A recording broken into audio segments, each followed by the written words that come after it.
Alrighty, welcome back to Roadside Nuggets, folks. Had a little bit of technical difficulties in the beginning, but we've got it. So definitely, how's it going? It's kind of a over forecasted day today. It's kind of cloudy, a little bit of murky water going on there. Definitely a little bit of bipolar energies, I would say. Definitely from the moment waking up this morning. And definitely throughout the day, it's been pretty mellow for the most part. It's been pretty mellow vibing, pretty stable. And then you see like these little dips going on, and then like definitely like the collective energies are definitely starting, the undercurrent, I would say. A lot of times you'll see like a really big, massive river. You're like, oh, that looks pretty calm. I could swim in it. But most of those times, those are the rivers that take the most lives because the undercurrents are very, very strong and they're very deep. So definitely don't judge it by its cover and don't think you know better. Move slowly through this process and through these moments and definitely feel through your heart what's highest through your choices. Don't jump the gun. Don't be impulsive. Don't be rash with your choices or your thoughts. Really feel into things. These are where, we've been talking for long moments about the Aquarius, era we've entered into, basically, and how the energies change within the collective consciousness, and basically what that does in our experience. And in essence of our thoughts, they are becoming more intense, more stronger, more manifesting, even instantly in many moments. So at this point, are we still to continue being this rash population on this planet, excessively, rampantly pushing thought after thought after thought, not even every second, milliseconds, just constantly bouncing around on different subjects and just irrelevant things in the mind that have absolutely nothing to do with where you are currently present moment in your life and your experience. Yet these things take so much of our energy and focus, and yet life and the experience is becoming more intense, and we wonder why, all right? And it's kind of this interesting perspective, because most of it has to play out this way. It's what we've chosen. However, it doesn't stop you from understanding the layout of how it's going to play out and how it's affecting everything, right? And in essence of us choosing this experience for ourselves, there's a lot of accountability and responsibility, yes, to accept. But even after you do that, do you still dismiss the actual experience? Do you bypass the actual play of the effect and the energetics of what now have been admitted into play? No, you're not. And this is where we are becoming more aware of, yes, what's more fucked up, but also what we have fucked up, what we have let go of, what we have sabotaged ourselves, what we would like to try again, what we would like to at least give an intention to. There's a moment now, what we're getting to where, we talk a lot about children and talk a lot about how everyone's a child inside and no one truly gets old. Old age is definitely an illusion on many fronts, namely one, because the physical body mirrors the thoughts, what that conscious being has accepted for themselves in their experience, for them as a human being, whether they're a man or a woman, doesn't matter.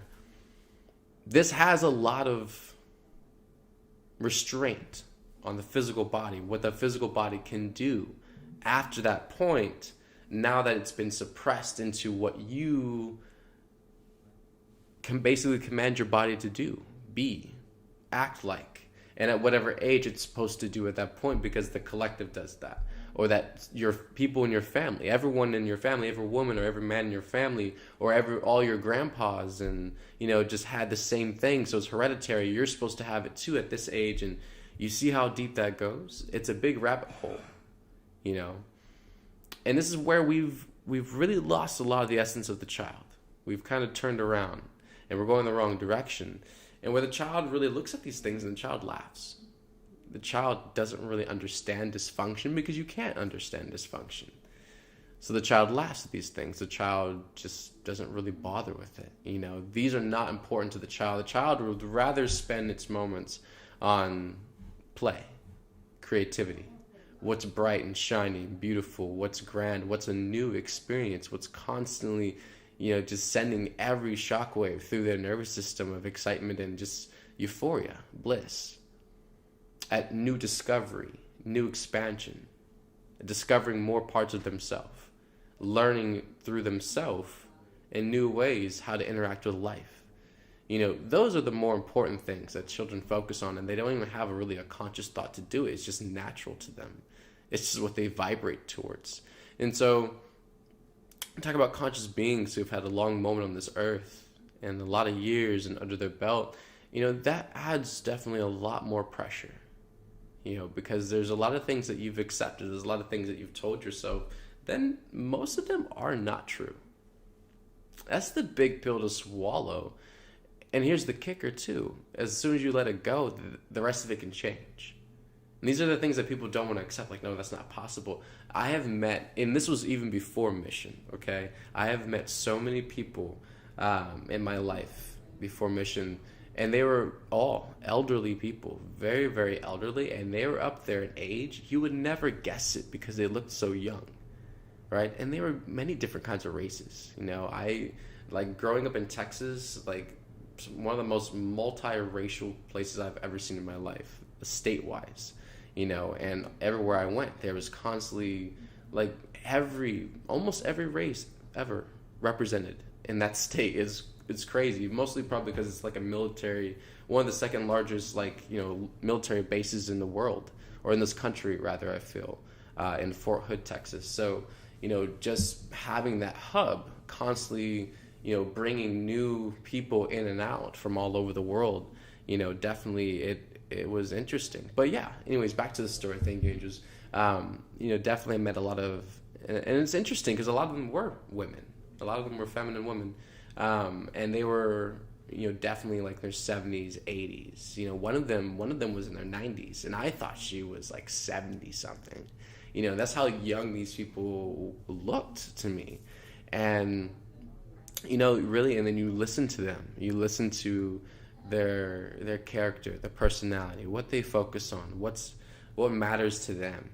And I kid you not, most it was, they were happy. They were creating. They had all the time in the world. They didn't have to go to a job. They were retired, so they could just stay home, or they could travel places with other women their age and just hang out, go see places, create things, just do anything. There's these places I went to. I used to be a truck driver, and I would deliver this food and produce and dry goods and stuff to businesses, restaurants, and companies and things.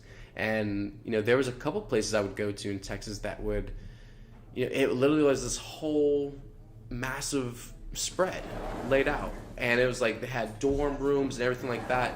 And it was an awesome place where women, literally most of them were like around their 60s all the way up to their 90s, and it was like probably more than 30 of them, and they just come there, certain months out of the year, and they just sleep there and they stay there for about a month, and they all work on different separate quilts and things. They put that together, but they also they put together a massive quilt, from all of them. And I just felt that was so fascinating, that's way better than sitting at home depressed looking at the TV box, just draining your life away, waiting just to die. So I always had a lot of appreciation when I came across elderly people who never gave up living life, and the fact that they were at their age and they were retired, it gave them even more motivation to go do the things that they felt they couldn't do when they were having to work all the time, full time, and support families and everything like that, and be a spouse. And now they felt more free, and it was really great for me to see that, honestly. And I learned a lot from that with, seeing just, they were more focused on living life at that point. They were more focused on, getting back to the moments that they felt they lost, years ago, or doing the things that they never got the chance to do. And I guess they reflected enough, in the middle part of their life to where they turned it around quick enough and realized that it was not worth, just sacrificing the things that they desired, the things that they truly wanted to do and loved and meant a lot to them.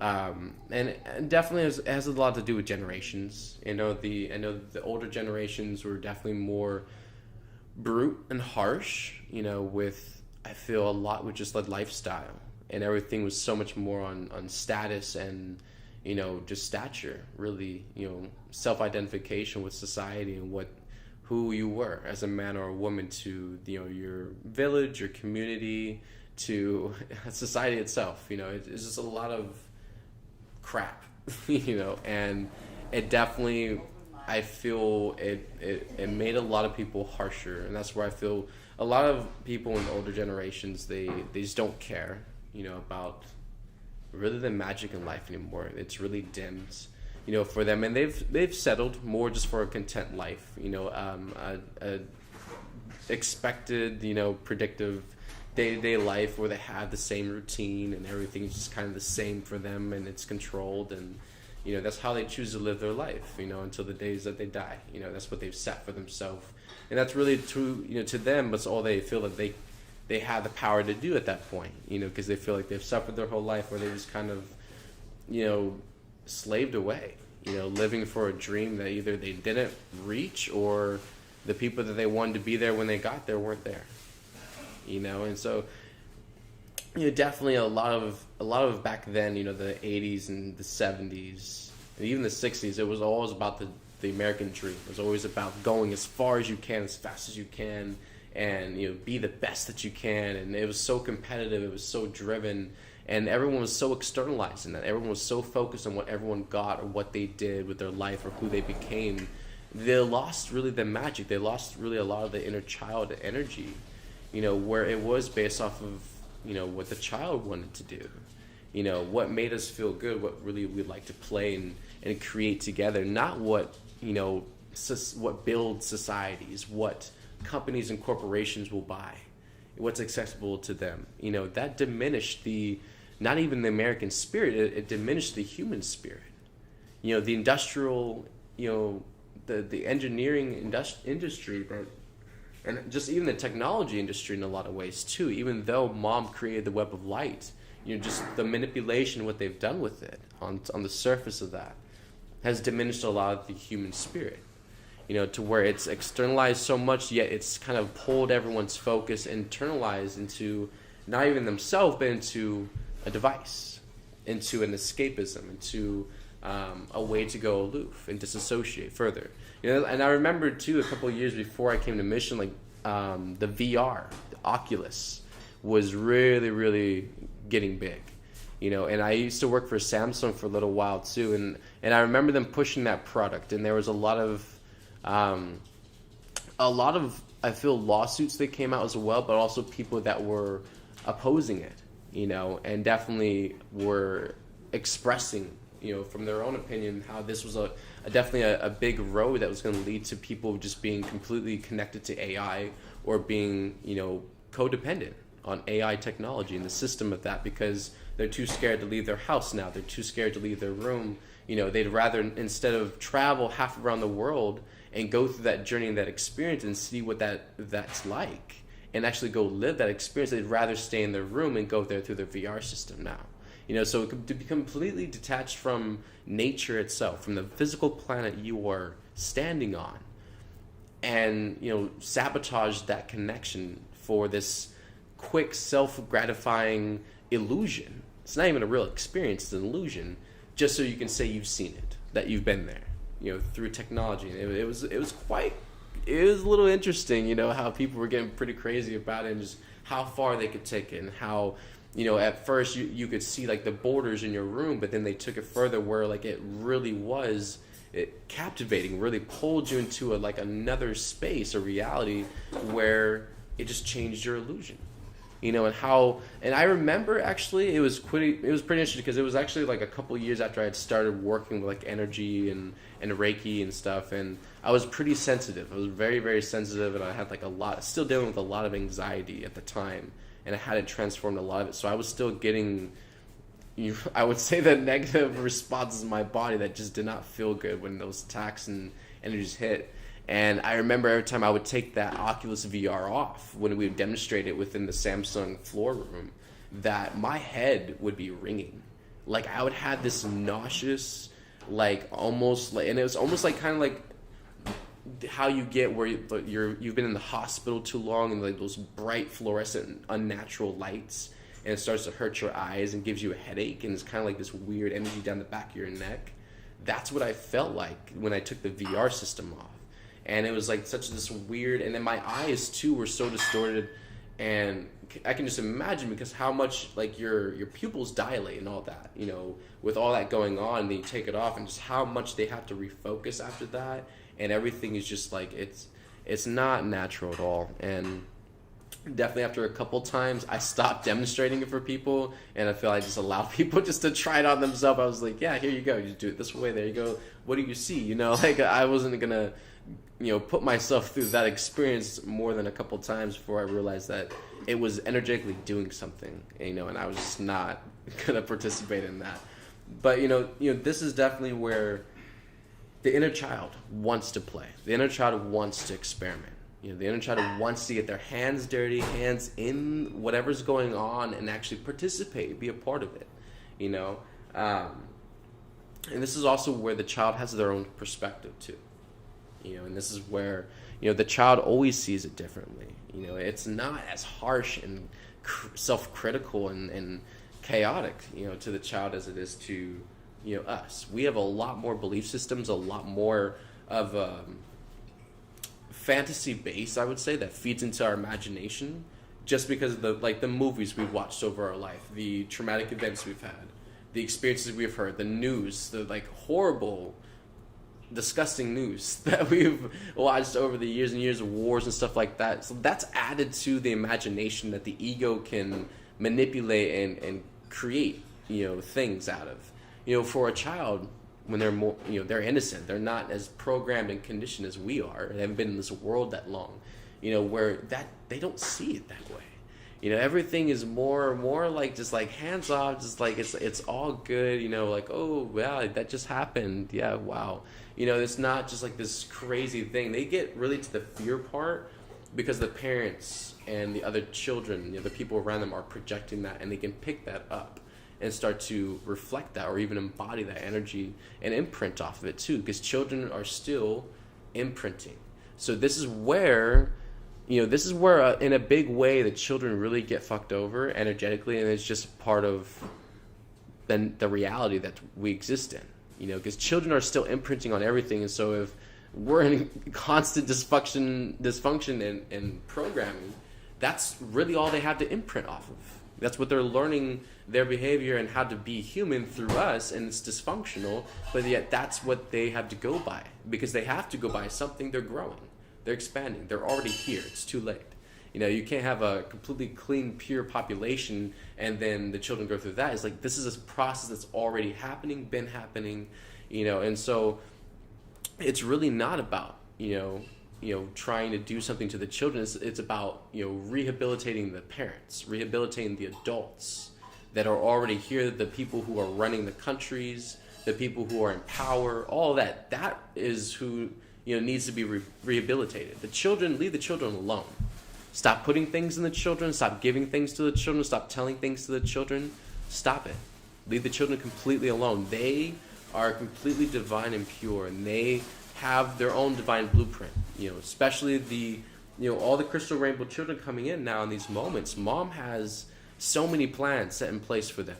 You know, and they are coming in way more wired, way more energetically set for what's going on. And because Mom was physically here in this experience, she's got all the studies down, all the research, everything. She's collected all the evidence that she needs to where the beings she is sending down here, and the souls, and the crystal rainbow children that are coming in, they are more prepared now, more than they ever were before Mom got here physically and actually understood what was going on and did her research and figured it all out, how to get us out of this, you know, reality. You know, and so do not underestimate the children. Do not undervalue the children. And don't diminish them in their spirit either. Allow them to play, allow them to expand and grow and show you. There's so much that needs to be taught to the adults in this world from the children, because the adults are the ones that forgot, you know. And we're the ones that take it too seriously. We're the ones that go too far. We're the ones that blow it way too out of proportion. Where if we see it through the eyes of the child, we approach it from the child's perspective. It definitely would lessen a lot of the usual reactions and blowouts that happen in these experiences. Laugh. Get to laughter. Get to not taking it personally. Get to like letting it just roll off your shoulders and keep moving through. You got to get to a point where it's like, okay, like if it's gonna be a score on the board every single time something like this happens, like how many times before the board gets full and you have no room for a score? Like, what are you gonna do then? Is it complete like 100% KO, or are we burning the whole bridge down at that point? Are we pulling the rug out? What are we actually doing? It's like you gotta get to a resolve with yourself. Okay, you got to realize it's like it's not gonna be easy. It's gonna be chaotic. There's gonna be a lot of bumps and scrapes and boo-boos sometimes along the way, and everybody's gonna get them. So what are we bitching about, right? We can have these moments, we get upset, we express and vent or explode, all that. That's good. Get past it though. If you can allow that experience and then just get past it, move forward. Okay, next moment, next day, let's keep going. What are we doing now?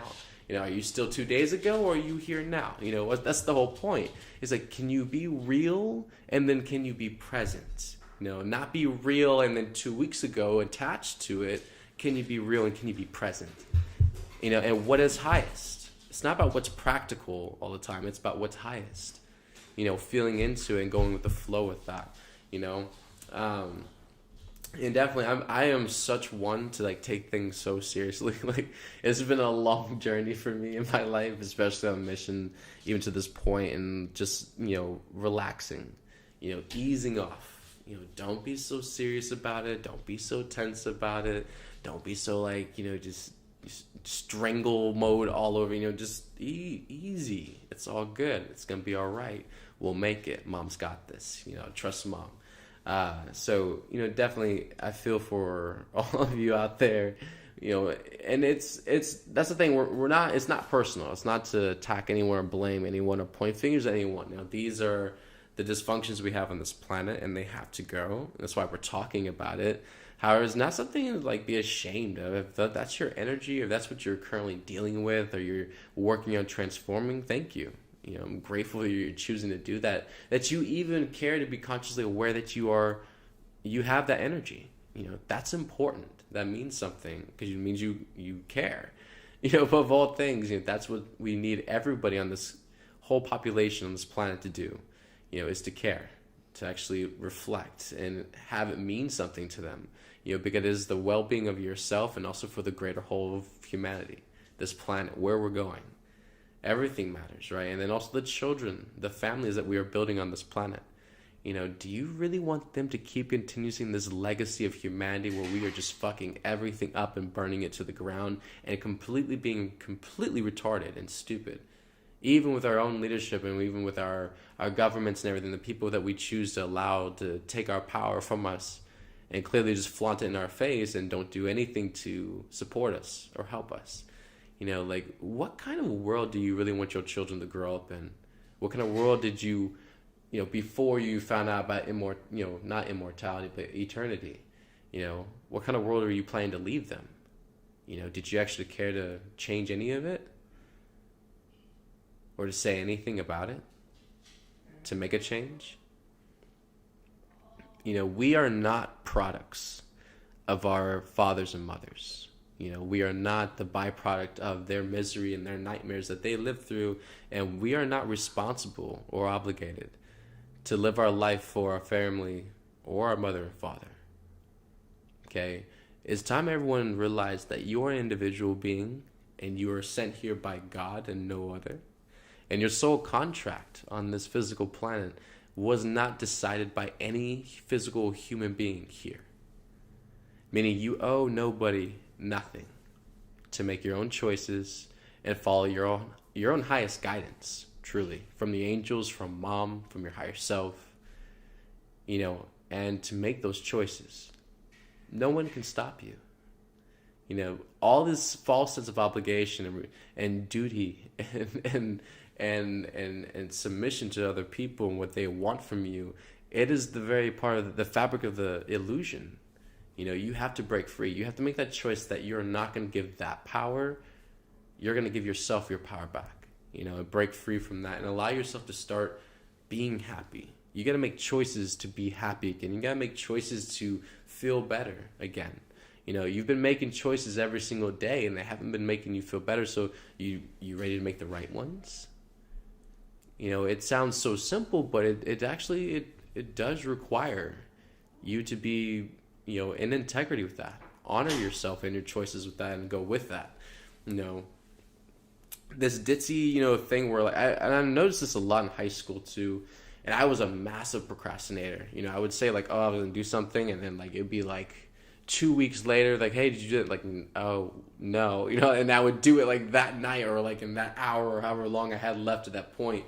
And it would drive my teachers crazy because I would be amazing. It was a test or something like that. And I would smash it. It'd be beautiful, and they were like, why don't you give yourself more time?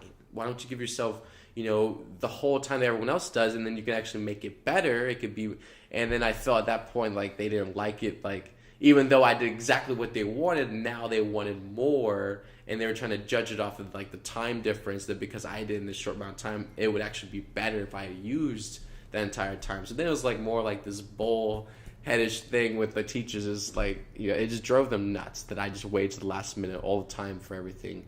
And then for me, it's just I had such resistance. I just did not care about school. I hated school, and I just did not. I had so much anxiety, such as being around people in general, and especially being those cold classrooms that they're hard desks and everything's just cold and everything's it's not an enjoyable place to go to school at all. They don't make it enjoyable for children to want to learn. They don't make them motivated to, and all this bullshit inspiration that they have. They kill creativity in school. They don't support it. Very rarely do you find a school system that is very supportive and actually financially supports their arts aspect of their facility. So much of that has to be donation raised. It has to be on the teacher's budget, and their checks, and what the students bring to the school, what their parents would buy them. It's it shouldn't be like that. That should be supported. It should be given an importance. It should be, supported already by the school structure itself. Creativity and expression, those are the things that are most important. It's all the logical left brain bullshit. If you don't empower the individual being, what do you actually expect them to become in their life?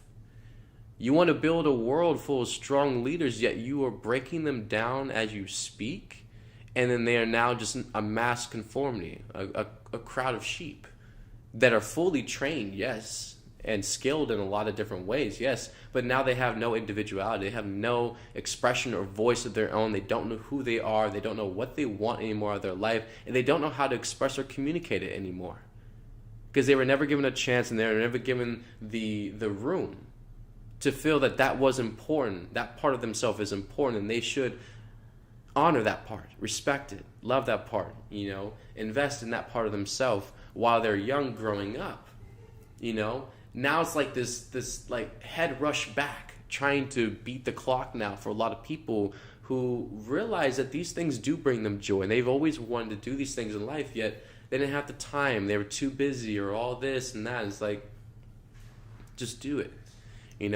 And, it was weird. We were talking about the school system. I think it was actually today. And I said, I literally cannot wait till all the school, systems fall, in order for us to have an actual real school system like the Crystal schools, so much of everything has to go.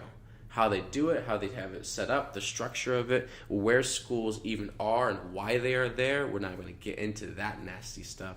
And just everything, the whole thing has to be completely pulled, uprooted, and reset, redone, completely over.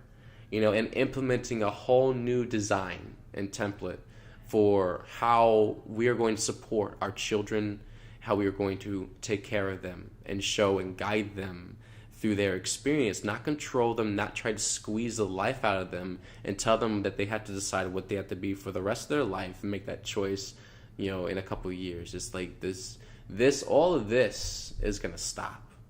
Okay. And the whole point of doing this too is breeding and creating a generation and a whole population of beings that are gonna get very, very tired very quickly. Because all the while there's new beings coming to this world, but also they've been coming in for long moments. And so the more they're coming in, they're more wired for 5D. They're more awake. They're more activated very, very early on. So if the population, even the younger youth, that are catching on so very quickly and they're adding things up and connecting dots and like, wait a minute, you are basically it's basically a double-edged knife, a double-edged sword that, through them, sabotaging, manipulating the population, the generations, basically by the off chance, now you have a whole collective coming in who has been coming in and growing up right underneath their noses that are, completely expanding very fast. They have a lot of energy, they're young, they're strong, and they're not going to take bullshit for much longer. So you have this and it's still that childlike energy. It's like the child that has had enough, from the child's willful spirit and like that fiery passion to preserve, the magic of creation itself. The child will speak up, the child will express and protect love. And that's basically what is occurring within the human consciousness. As we are waking up, we are realizing what actually matters most to us. What is precious to us, what is irreplaceable, and what we need to preserve for human life to continue forward and also to expand to higher levels of our experience and joy, abundance, prosperity, and longevity, even with our health. So many things are to come, yet we have to choose that those even matter now in order for us to even set ourselves up to move into that timeline. So definitely I'm so grateful for just everything Mom shared with us and really taught us and did for the children and really just set in place and just assuring us, whether we're parents or not yet in these moments, that the children are safe, the children are taken care of, and that they will make it to 5D. That definitely for me, I feel like cried the first time I heard Mom share that, because I know there's so much, definitely that a lot of us, carry, about children and just the abuse of children and what children